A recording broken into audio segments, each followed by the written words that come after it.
everybody, thank you so much for clicking on this video. Today we are back with another celebrity workout review, and that celebrity is Jake Gyllenhaal. Jake Gyllenhaal stars in the remake of the 80s classic Roadhouse, and I actually watched this already, so I got a glimpse into the exact stunt work that Jake had to perform. And in today's video, we're gonna see if his workout featured in Men's Health was a great way to not only perform in the movie, but look like a UFC fighter. Now, before we jump into the actual workout, let's talk a little bit more about what the role entails and what the movie's about. Like I said, Roadhouse is a remake of an 80s film where an emotionally scarred ex-UFC fighter gets hired as a bouncer at a roadhouse. Now, after a quick Google search, many articles said there was a mix of real combat and CGI used for the fight scenes. Now, I actually didn't notice any CGI in the fight scenes. Granted, some of them I was watching like this, but this has been drawing mixed reviews from critics. To be honest, as long as you can't tell it's like fake fighting, I don't really care. But in the movie, he is fighting Conor McGregor for many scenes, who is a real UFC MMA fighter or something like that. More importantly though, this dude is nuts. There's a number of articles talking about how this was Conor's first stage fighting and how his personality is just a little intense, a little all over the place. So you might want to prep for some real blows by accident. Let's just say I would demand some CGI here or there too. So with all of this, what does it tell us about the demands of the training? Jake Gyllenhaal needs to be strong enough to perform choreographed fight work without injury, and he needs to look like a UFC fighter. I'm not big into this world and I train mostly general population, so I did a little bit of research about the demands of fighting as well as what those types of athletes look like, and they're typically strong but lean and agile. Basically, you gotta move fast, but you also still have to pack a punch. So when we're thinking about the aesthetic look of Jake Gyllenhaal, we don't need him to look like a linebacker. We don't need him to get super big. We're more so looking for kind of that more lean muscle mass, very low body fat percentage, and considering the fact that his skin looked like it was made out of paper, I think we got there. So we're gonna look into his training to see if he got this way for the role because of his training or despite it. But first, here's some things that I would kind of be looking for. In terms of the actual training, we probably want a good chunk of compound lifts, and I would be working a little bit more in that hypertrophy range, so 3 to 4 sets of 6 to 12 reps. I would also consider working in supersets because you're gonna be able to get a lot of exercises in your workouts by working opposing muscle groups, and maybe you do a lower body drill coupled with an upper body drill, and then you can take some rest time.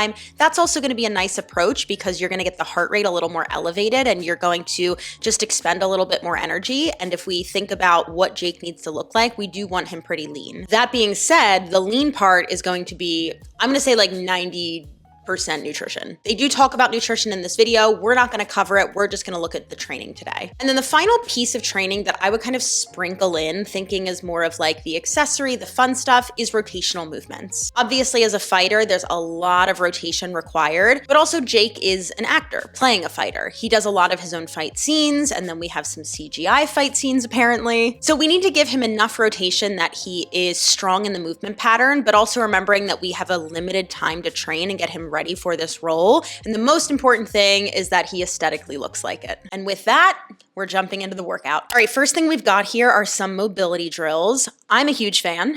I know there's a lot of debate on whether you even need to do mobility drills or can you just do, lighter sets of whatever your big lifts are. I think it depends on a lot of things. I think it depends on your enjoyment. I think it depends on your goals. And I think it depends on maybe any pre-existing injuries or compensations that your body might have. Even though I am a big fan of doing more of a mobility focused warm up, I also don't think you need to spend more than 5 minutes in it. There's a lot of ways to really strategically pick certain movement patterns that hit a lot of things, maybe rotation, maybe overhead mobility, maybe hip extension all at the same time. So you're not doing a separate exercise for each thing. I like the lunge and the rotation thing that Jake is doing here. These sticks are really fancy and cool. I've used them before. You don't need them, but if you want to use them, you absolutely can. And I would say without even knowing what the workout entails, but knowing that it's going to be fight focused, probably have some rotation in it, and more than likely full body, I would spend about 5 minutes making sure we're doing something for the shoulders, the scapula, the hips, and then some T-spine specifically in that rotation. All right, then we've got this Proteus motion drills. I didn't know what a Proteus machine thing was. I had to Google it. It's basically a really fancy piece of equipment, which they talk about in the video, and it's mostly used in high performance athletes. The gist of what this is that we're working on some rotation rotational power. I love doing power work with clients. First and foremost, as we age, we lose our power at about double the rate that we lose our strength. And then secondary, I just think like, especially I work with primarily women, and it's really fun and empowering for women to be moving weight really quickly and with a lot of force. Really specifically to the demands of this movie, Jake definitely has a lot of his own stunt work that he does. So understanding how to create power, or at least create the illusion of creating power, is going to be really vital and important, especially in this more rotational plane. I think using this machine, if you have it, is awesome, but you could easily do this with a cable machine, with bands. You could do this with a suspension trainer. You could do this body weight with some boxing. So there's tons of options here. I don't hate this at all. I think if it's in your gym space, use it, but you definitely don't need it. All right, so now we've got these isometric inverted rows. I feel like we should be doing something at this point. Like, I feel like we haven't done anything yet. Like we did our mobility work, we did some power, and now we're just holding a row. In my opinion, we should be into like the meat and potatoes of the workout at this point. I really love this drill as part of the warm up, but again, I feel like we should be past the warm up at this point. We should be like building some muscle. Now, I don't have anything wrong with this exercise. I just think we're staying in this warm up phase for a little bit too long. If we wanted to jump right into some back work, this is a fine option, but instead of isometrically holding, I would work for some actual full range of motion rows, and I would specifically focus on the eccentric contraction. So we have three types of muscle contractions: the eccentric, concentric, and the isometric. So eccentric is going to be the lengthening phase of the muscle, concentric is going to be the shortening phase of the muscle, and then isometric is where you hold a position. Isometric contractions are typically going to yield the least muscle growth, and then the eccentric, or the lengthening phase, is going to elicit the most muscle growth stimulus. So again, if we're just kind of thinking of the fact that like this is an actor playing a fighter, spoiler alert, we're going to have plenty of like functional training drills utilizing that rotational power in this workout, and we already had some in the warm-up. I just think there's a much better use of your time, especially we're not taking years and years to prep for this role. So I would have personally chosen just a full range of motion inverted row, but that's just me. Okay, now we're jumping into some sled pushing. Let's talk about sled work. I think it's fun. I think it's awesome. It's a really great way to get some great strength gains in your lower body. And at the same time, you get to really work on like your cardiovascular endurance and power. Let's talk about why I probably wouldn't program this. Number one, you can just get better overall strength and muscle gains from doing weight training. The reason for that is because you're not really effectively loading the muscles for like that stretch and tear that is going to elicit muscle growth. Sled pushing, you're going to get really tired. You're going to have a lot of muscle fatigue, but it's just not going to elicit that full range of motion, full stretch for your muscle growth. And if we remember again, yes, Jake is portraying a fighter. He's not an actual fighter. So I'm going to prioritize the aesthetics over the function. I think putting in the function is really fun. I think we can sprinkle it in as we go. And especially for an actor, that's going to really help them like latch on to something. But at the end of the day, he's an actor. We got to get some muscle growth going. And then the second thing with our sled pushing is like, even if we want to say functionally, this is really good for his stunt work because it's good for that lower body power and cardiovascular endurance, it's actually not going to translate over as well as you think. We have to remember the law of specificity, right? Jake Gyllenhaal is getting really good at producing power for sled pushing. You know what's going to make him really good at producing power for punching? Punching. That's why I did really like that Proteus rotational work in the beginning. It's more specific. So we have to look at all of these exercises from two different lenses, right? Is it going to aesthetically get you to where you need to be? And or is it going to help support your stunt work? I would say if we're looking at the ratio there, we want like 75% aesthetic, 25% functional, if we want to phrase it that way.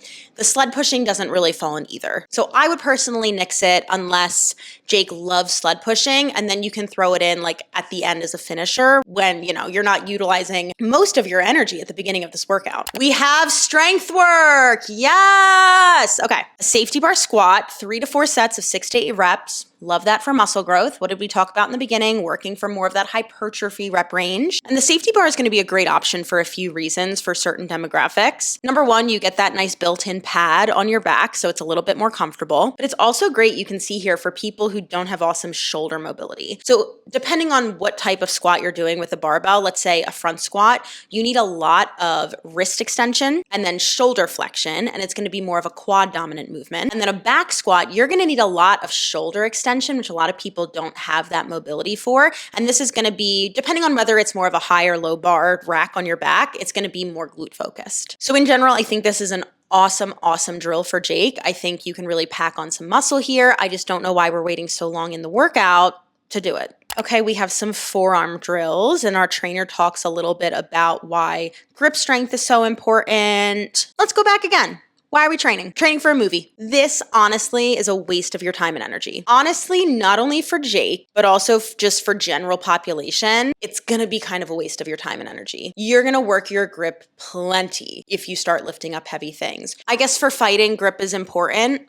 I don't know, like if you told me that, I'd be like, sure. And there are plenty of studies that show that there is a correlation between a longer lifespan and grip strength, but we have to remember that correlation does not equal causation. Many times people with better grip strength as they age live longer because they strength trained and then therefore have a better grip. Like it's not the grip strength, it's the strength training and having more muscle mass and a lower body fat percentage and better hormonal regulation. Like that's you get what I'm saying? So if it's really important to Jake to work on his grip strength for whatever reason, he likes doing these forearm drills, I would just say like do it in your off season when you're not training for a movie. All right, so now we have these offset loading bag drills. So we're doing walking lunges. I love that. And we're holding, is it a punching bag?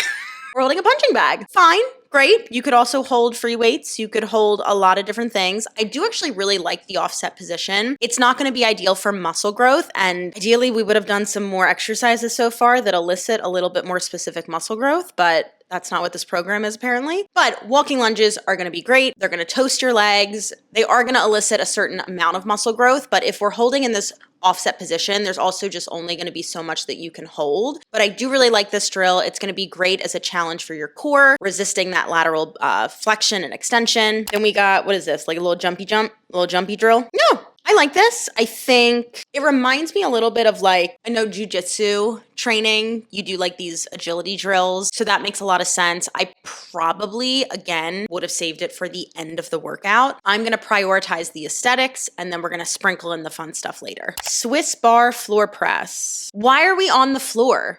Okay, so here's the issue with doing a chest press from the floor. You are severely limiting your range of motion, which means that you are limiting the amount of stretch that you can get into that muscle. So you're limiting the amount of muscle growth. Unless you're injured, learning how to do a floor press for the first time, or do not have any shoulder extension, you should be on a bench. Also, can we look at the note that Men's Health puts up? Floor presses let you train chest heavy by limiting range of motion.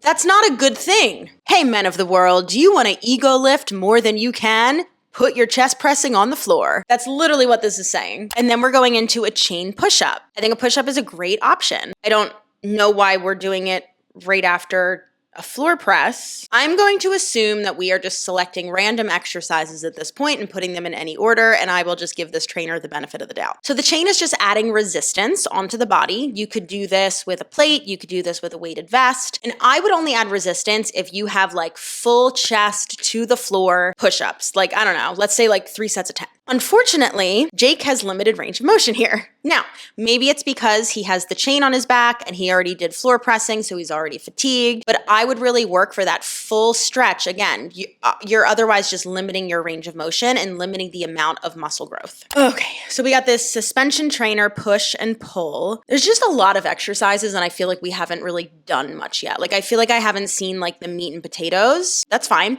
I actually don't hate this for MMA training. I actually call it reciprocal, like pushing and pulling. Don't know where I picked that up. We can also call it whatever this guy calls it. Cross-loading, I think he says. But I do a lot of this type of training with my clients who play golf for fun, play pickleball, because we do want to make sure that they are safe and confident in this rotational plane. But I typically put it toward the end of the workout. It's accessory stuff. And why? because they're not professional athletes. So I'm gonna focus on the bread and butter and then sprinkle in the fun stuff. And I would do the exact same approach, like I've said 1,000 times with Jake. But I don't hate this exercise. He's very coordinated. He's doing it very, very well. I just wouldn't make it a staple. All right, and now, Jesus, we got these push-pull rips. I swear to God, we already did this at the beginning. Again, I think this is fine accessory stuff, either in the power block at the beginning or maybe at the end. Because let me be clear, I don't hate this drill at all. I think this drill is smart. I think it's strategic. I just feel like we've had a lot of this type of stuff. And we just have to remember, Jake isn't training to be a real fighter. He needs to look like it primarily and then get through his stunt work really well. Okay, and we're finishing with climber sprints. These are brutal. But I love this as a finisher. Cardio, agility, we've got that opposition again, and a lot of that movement is what we're gonna need in fighting. So I actually really like this. Okay. That was a lot of stuff in one workout. We're gonna do some takeaways here. Let me also just say, no one's hiring me to get Jake Gyllenhaal ready for a movie. Like, that's not happening. But if they did, here's what I would do. I would keep the mobility work in the beginning. I kind of talked about this a little bit at the beginning, but some things that I would specifically make sure are really strong are my T-spine rotation, making sure that I do have solid shoulder extension, so coming behind us, because if we think about throwing punches, we need that elbow coming back. And then I would get a little bit of hip extension in there. If we think about a lot of fighting, we're pivoting and really needing to use that glute to push the hip forward. And we just want to make sure we can isolate the hip from the low back, because if we're starting to utilize low back extension rather than hip, it's not going to feel too good. And remember, we do want to make sure that we at least have the basics there so that Jake does not get injured while doing stunts. And then I'm going to jump into a power block. This is going to be primarily rotational focused. And, you know, let's just get in some of like the fun sport specific power that also has great crossover into his stunts. Also, rotational power is just like great to train as a human being. So added bonus. From there,